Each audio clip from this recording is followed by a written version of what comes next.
Hello friends, good morning, Radhe Radhe. Welcome to my channel. আমি অঙ্কিতা। তোমরা সবাই কেমন আছো? আশা করছি তোমরা সবাই ভালো আছো।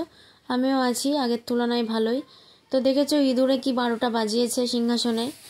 চারিদিকে ফুল ফল ছিটিয়ে একাকার। তো চলো ভিডিওটা শুরু করা যাক। দেখো সকালবেলা কিন্তু ফুল টুল সব তোলা হয়ে গেছে, আর মা কিন্তু এখনও গপুকে তোলেনি, তুলবে। আর আজকে যেহেতু আমার শ্যুট রয়েছে আর 8টায় টাইম দেওয়া আছে, তাই এখন 6টা বাজে। আমি আর মা কিন্তু দুজনেই উঠে পড়েছি। আমি কিন্তু স্নান করতে গিয়েছিলাম, আর ওইদিকে মা বললো যে গোপালকে ভোগ না দিলে তো আমি চা খেতে পারবো না, আর মায়ের সকালবেলা ওষুধ থাকে, তাই মা গোপালকে তুলে রেখে ভোগ দিয়ে তারপরে চা খেতে গেছিলো। দেন আমি স্নান করে উঠে আবার গোপুকে পুজো দিয়েছি। তো ইঁদুরের জন্য তো গোপালের খাটের বেড কভার, পিলো কভার সব কিছু মা বাইরে বার করে দিয়েছে, ওগুলো সব কাচতে হবে। আর একটা নতুন পিলো কভার আমি পেতে দেবো সন্ধ্যাবেলা। এই যে দেখো বেড কভার, পিলো কভারগুলো সব বাইরে মা রেখে দিয়েছে। তো চলো দেখতে থাকো, সঙ্গে থাকো, স্কিপ না করে। আশা করছি ভালো লাগবে। সো গাইজ, মা কিন্তু গোপালকে জামা কাপড় পরায়নি, কারণ আমি তো এক্ষুনি স্নান করে আবার গোপুকে পুজো দেবো। তো এখন জামা পরালে গোপালকে আবার একটা নতুন জামা পরাতে হবে কিছু।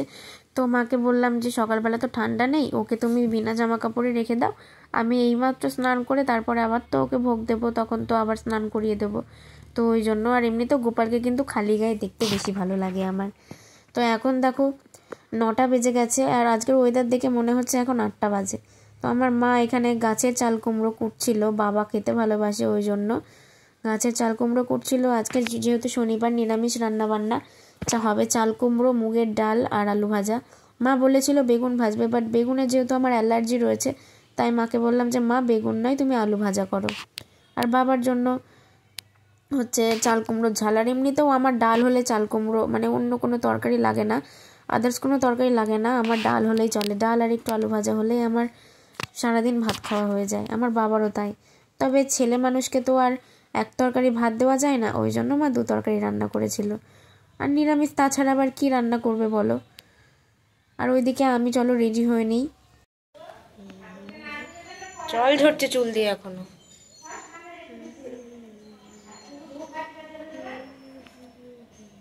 সো গাইস, তারপরে ঘটে গেছে আর এক কাণ্ড। দেখছি বাবার ব্যাংক ঘটে, টাকা জমানোর ব্যাংক ঘটের ভিতরে একটা বিশাল বড় ব্যাংক ঢুকেছে। এইটুকু মুখ দিয়ে ব্যাংকটা ঢুকলো কি করে, আমি তো সেটাই কনফিউজড। তো দাঁড়াও তোমাদের ব্যাংকটাকে দেখাচ্ছি। ওই যে দেখতে পাচ্ছ একটু একটু গা। আমার তো ব্যাংক ভীষণ ভয় লাগে। আর বাবা যে হাতে কিভাবে ধরে আছে, ওই দেখে আমার হয়ে গেছে। আমি বলছি আমি আর যাবো না ওর ধারে কাছে। এই ব্যাংকটা অ্যাকচুয়ালি আমাদের ইয়েতে থাকে, তুলসী মন্দিরের ভিতরে যে ফোকর করা থাকে না প্রদীপ দেওয়ার জন্য, ওখানে থাকে, ওটাই ওর জায়গা। আমি কিছু বলি না, কারণ ও ওখানে থাকে, চুপচাপ থাকে, কাউকে ডিস্টার্ব করে না, আমিও ওকে ডিস্টার্ব করি না, ও নিজের জায়গায় থাকে। আমি জাস্ট বলতে ধরি আবার চলে আসি ঘরের ভিতরে। তো বাবা ব্যাংকটাকে বাঁচানোর অনেক চেষ্টা করছে, কারণ বাবা যদি ব্যাংকটাকে বার্ন না করতে পারে তাহলে ওর ভিতরে আটকে ব্যাংকটা মরে যাবে। তাই বাবা ওটাকে বাইরে নিয়ে গেল, দেখছে কোনো ব্যবস্থা করা যায় কিনা। আমি এদিকে পুজোয় বসলাম। তো চলো কি করে বাবা দেখি। আই মিন ব্যাংকঘরটা ভাঙতে হবে, কারণ না ভাঙলে কোনো উপায় নেই, কোনোভাবে ব্যাংকটাকে বাইরে বার করা যাবে না ব্যাংকঘরটা না ভাঙলে। ওই জন্য বাবা দেখো ব্যাংকঘরটা ভাঙার জন্য নিয়ে চলে গেল। আর কীভাবে ধরেছে দেখো। এখন একটা নতুন ব্যাংকঘর কিনতে হবে টাকা জমানোর জন্য, নাহলে এই ব্যাংকঘর তো ভেঙে ফেলেছে। তো দেখো একবারই মারবে, ব্যাংকটা চলে যাবে। ওই যে দেখো ব্যাংকটা দেখেছো কত বড় ছিল, ওই যে দেখো হেঁটে হেঁটে যাচ্ছে, ভীষণ বড় ব্যাংক ছিল। কিভাবে যে ঢুকলো আমি সেটাই ভেবে পাচ্ছি না। আর দাদুরা বলেছিল 8টায় টাইম, কিন্তু এখন 9:30 বাজে, তাও দাদুদের আসার নাম নেই। আমাকে বলেছিল আমি রেডি হয়ে নিই, দিয়ে মা বলেছিল না খেয়ে তো যেতে দেবো না, তাই আলু সেদ্ধ আর ঘি দিয়ে ভাত মেখে খেয়ে নিচ্ছিলাম। সো গাইজ, অনেকক্ষণ হয়েছে এসেছে এখানে।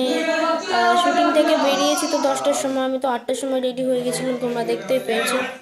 আর আমার চোখগুলো দেখো কি জল জল করছে। অ্যাকচুয়ালি আমার প্রচণ্ড ঘুম পাচ্ছে, প্রচণ্ড।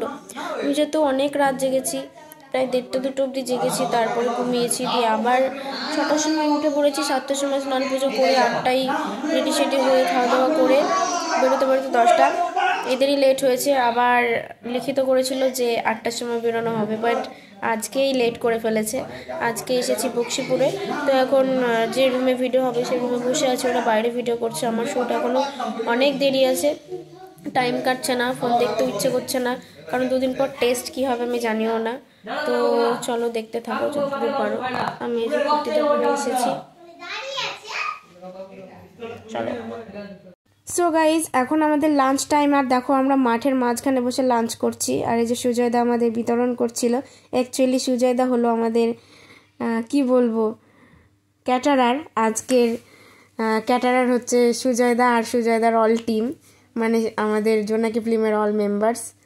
আর এখন সন্ধ্যা হয়ে গেছে, ওখানে দেখো নয়ন নাচ করছে, মিতা নাচ করছে, অ্যাকচুয়ালি মিত্রা নাচ করছে, মিঠি, সবাই নাচ করছে, মধ্যে দিয়ে আমি নাচ করছি না, কারণ আমি তো ভিডিও করছি, আমি কি করে নাচ করব। অ্যাকচুয়ালি ভোজপুরি গান চলছিল আর আমরা বাড়ি যাচ্ছিলাম, আর দেখো সবাই বসে বসে কি নাচ বলছি, হ্যাঁ অন্য সময় নাচ করতে পারিস না, আর এই ভোজপুরি গানে এখন নাচ করছিস।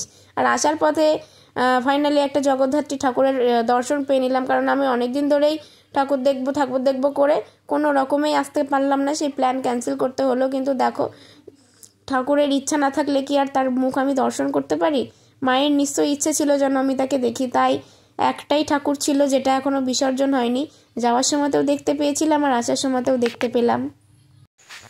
সো গাইস বাড়ি চলে এসেছি, অনেকক্ষণই হলো, আজকেও 6:30 বেজে গেছিলো, মানে 6:45 হয়ে গেছিলো। তো বাড়ি এসে ভাত খেয়ে দেন একটুখানি ফোন দেখছিলাম। তো এখন পড়তে বসবো, যতক্ষণ না পড়া হবে ততক্ষণ পড়বো।